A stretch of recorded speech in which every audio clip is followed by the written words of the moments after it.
ಸ್ಫೋಟಗೊಂಡು ಗಾಯಗೊಂಡ ಮಹಿಳೆ ಮನೆಗೆ ಸಂಸದ ಶ್ರೇಯಸ್ ಎಂ ಪಾಟೀಲ್ ಭೇಟಿ ನೀಡಿ ಕುಟುಂಬಸ್ಥರಿಗೆ ಧನ ಸಹಾಯ ಮಾಡಿದರು.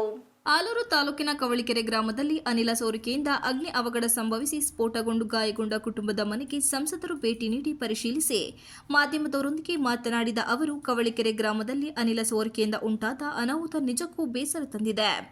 ಅನಿಲ ಸೋರಿಕೆ ಸ್ಫೋಟದಿಂದ ಮನೆಯ ಮಹಿಳೆ ಶ್ರುತಿಯವರಿಗೆ ಬೆಂಕಿ ತಗುಲಿ ಭಾಗಶಃ 80ರಷ್ಟು ಸುಟ್ಟು ಹೋಗಿದ್ದು, ಮನೆಯು ಸಂಪೂರ್ಣ ಹಾನಿಯಾಗಿದೆ. ಮನೆಯಲ್ಲಿದ್ದ ವಸ್ತುಗಳು, ದವಸ ಧಾನ್ಯಗಳು, ಪರಿಕರಗಳು, ಮನೆಯ ಮೇಲ್ಛಾವಣಿ ಒಡೆದು ಹೋಗಿದ್ದು ಒಂದು ದೊಡ್ಡ ದುರಂತವೇ ಆಗಿ ಹೋಗಿದೆ ಎಂದು ಬೇಸರ ವ್ಯಕ್ತಪಡಿಸಿದರು. ಇನ್ನು ಮನೆಯವರ ಸಂಕಷ್ಟ, ನೋವು, ಕಣ್ಣೀರು ನೋಡಿ ಸಂಸದರು ಮೌನ ವಹಿಸಿದ್ದರು. ಬೆಂಕಿಯ ಕೆನಲಿಗೆ ಸಿಕ್ಕಿ ಬೆಂದ ಮಹಿಳೆಯ ಪರಿಸ್ಥಿತಿ ನೆನೆದು ಕಂಬನಿ ಮಿಡಿದರು. ನಾವು ಒಂದು ಚಿಕ್ಕ ಪುಟ್ಟ ಗಾಯವನ್ನೇ ತಡೆಯಲು ಸಾಧ್ಯವಿಲ್ಲ. ಅಂತಹದರಲ್ಲಿ ಮಹಿಳೆ ಸಂಪೂರ್ಣ ಸುಟ್ಟು ಆ ನೋವನ್ನು ಹೇಗೆ ತಡೆದುಕೊಳ್ಳುತ್ತಿದ್ದಾರೋ ತಿಳಿಯುತ್ತಿಲ್ಲ. ಇತ್ತ ಅವರ ಮಾವನಿಗೂ ಆರೋಗ್ಯ ಸಮಸ್ಯೆ ಇದ್ದು ಕುಟುಂಬಸ್ಥರ ಮನೆಯ ಪರಿಸ್ಥಿತಿ ಹೇಳತೀರದಾಗಿದೆ. ಮೈಸೂರಿನ ಜೆಎಸ್ಎಸ್ ಒಂದೇ ಆಸ್ಪತ್ರೆಯಲ್ಲಿ ಸೊಸೆ ಹಾಗೂ ಮಾವನನ್ನು ದಾಖಲು ಮಾಡಿದ್ದು ಚಿಕಿತ್ಸೆ ಕೊಡಿಸುತ್ತಿದ್ದಾರೆ.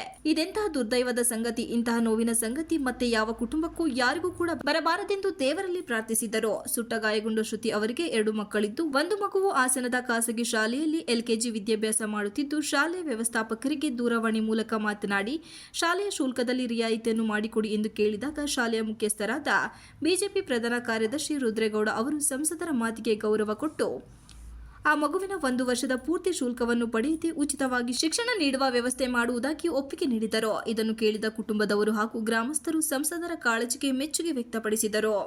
ಅದ್ರ ಜೊತೆಗೆ ಪಾಪ ಮಗುದಿನ ಶಾಲೆ ಸಮಸ್ಯೆ ಹೇಳಿದ್ರು. ನಾನು ಶಾಲೆ ಹತ್ರ ಮಾತಾಡ್ಕೊಂಡು ಏನು ಮಾಡ್ಬೋದು ಅಂತ ಮಾಡ್ತೀನಿ. ನಾನು ಮಾಧ್ಯಮ ಮುಖಾಂತರ ಏನು ಕೇಳ್ಕೊಳ್ಳೋದಂದರೆ, ದಯಮಾಡಿ ನನ್ನ ವಿನಮ್ರ ಮನವಿ, ತಮ್ಮ ಮಹಿಳೆಯರು, ಗೃಹಿಣಿಯರು ಆದಷ್ಟು ಇದ್ರ ಬಗ್ಗೆ ಎಚ್ಚರ ವಹಿಸಬೇಕು. ಸರ್ಕಾರದ್ದಕ್ಕಿಂತ ಹೆಚ್ಚಾಗಿ ನಾವು ಸ್ವಂತವಾಗಿ ನಾವು ಅರಿವು ಮೂಡಿಸ್ಕೊಬೇಕು ಗ್ಯಾಸ್ ಬಗ್ಗೆ. ಈ ಕಾಲದಲ್ಲಿ ಎಲ್ಲರಿಗೂ ಅರಿವಿದೆ, ಆದರೆ ಎಲ್ಲೋ ಇಂಥದ್ದೊಂದು ಆದಾಗ ತುಂಬ ಹಿಂಸೆ ಆಗ್ತದೆ.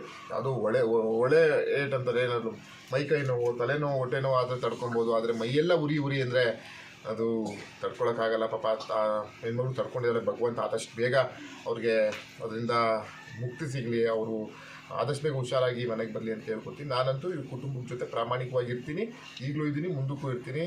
ಇವ್ರು ಏನೇ ಸಮಸ್ಯೆಗಳು ನನಗೆ ಬಂದು ಕೇಳಿ ಅಂತ ಹೇಳಿದ್ದೀನಿ. ಮುಂದಿನಗಳಿರುವ ಕುಟುಂಬದಲ್ಲಿ ಏನೇ ಇದಾದರೂ ನೋಡುವಂಥ ಕೆಲಸವನ್ನು ನಾನು ಮಾಡ್ತೀನಿ ಅಂತ ಹೇಳ್ತಾ, ಜೊತೆಗೆ ಹೇಳಿದ್ರೆ ನಾನು ಈಗ ಮುಖ್ಯಮಂತ್ರಿ ಪರಿಹಾರ ನಿಧಿ ಇವ್ರಿಗೆ ಏನೇನು ಮಾಡಬೇಕಂತ ಹೇಳ್ತೀನಿ. ವೈಯಕ್ತಿಕವಾಗಿ ನಾನು ಸ್ವಲ್ಪ ಸಹಾಯ ಮಾಡ್ತೀನಿ. ಮುಂದಿನಗಳು ಯಾರು ಈ ಥರ ಆಗಬಾರ್ದು, ಆಗಿದೆ, ಎಚ್ಚರ ವಹಿಸಬೇಕು ಅಂತ. ಈ ಸಂದರ್ಭದಲ್ಲಿ ಕಾಂಗ್ರೆಸ್ ಹಿರಿಯ ಮುಖಂಡರಾದ ಶಾಂತಕೃಷ್ಣ, ಅಜ್ಜನಹಳ್ಳಿ ಲೋಕೇಶ್, ಖಾಲಿದ್ ಪಾಷಾ, ಪೃಥ್ವಿ ಜಯರಾಮ್, ಪ್ರಭು, ಹರೀಶ್ ಭರತವಳ್ಳಿ ಇನ್ನು ಮುಂತಾದ ಮುಖಂಡರು ಹಾಜರಿದ್ದರು. Pradeep, TV 46 Malenadu news, Aluru.